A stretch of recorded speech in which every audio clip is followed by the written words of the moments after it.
పచ్చని అడవి తల్లి ఒడిలో జీవిస్తూ అటవీ సంపదలపై ఆధారపడిన ఆదివాసీ గిరిజనులు తమ సంస్కృతి సంప్రదాయాలకు ప్రాణమిస్తారు.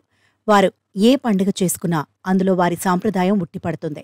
ప్రతి పండుగ ఓ మధుర అనుభూతిని మిగులుస్తుంది. తాజాగా ఆదిలాబాద్ జిల్లా ఏజెన్సీలోని గిరిజన గ్రామాల్లో నిర్వహిస్తున్న కోడంగ్ పండుగ వీక్షకులను ఆకర్షిస్తోంది.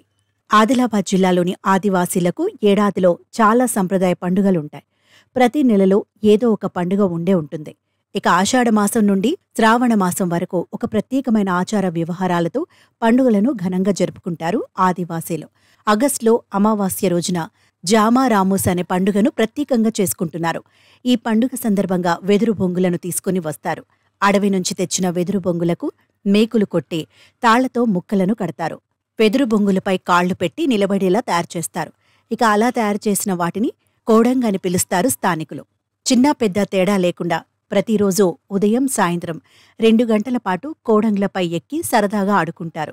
అలా ఆడుకునే సమయంలో కోడంగ్ల నుంచి కింద పడితే వారిని ముట్టుగా పరిగణిస్తారు. కింద పడిన వ్యక్తిని కోడంగ్లపై పడుకోబెట్టి లాగుతారు. దాంతో సదరు వ్యక్తి ముట్టు పోయినట్టుగా భావిస్తారు. నెల రోజుల తర్వాత అమావాస్య రోజు సాయంత్రం కోడంగ్లకు ప్రత్యేక పూజ చేసి మరుసటి రోజు తెల్లవారుజామున వాటిని పొలిమేర వరకు తీసుకెళ్తారు. అయితే ఈ పండుగ వెనుక రహస్యాలు ఉన్నాయని ఆదివాసులు చెబుతున్నారు. కోడంగ్లపై నడవడం వల్ల వ్యాయామం చేయడమే కాదు, బురదలో నడవకుండా ఉంటామని అంటున్నారు. దీనివల్ల వర్షాకాలంలో వచ్చే కొన్ని వ్యాధుల నుంచి దూరంగా ఉంటామని చెబుతున్నారు.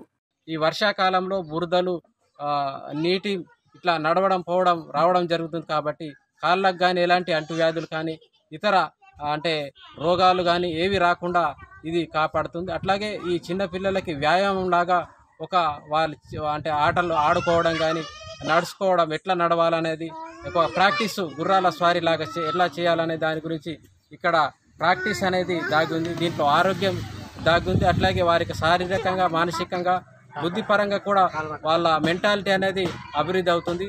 ఈ వర్షాకాలం సీజన్లో అనారోగ్యాలు రాకుండా ఎలాంటి వ్యాధులు రాకుండా కూడా ఈ చెప్పులకి మనము అంటే బురద పైన నుంచి నడిస్తే మనకు ఆరోగ్యంగా ఉంటుంది అనేది మా పూర్వీకుల నుంచి ఆదివాసులు పూర్వీకుల నుంచి వస్తున్నటువంటి ఈ సాంప్రదాయం.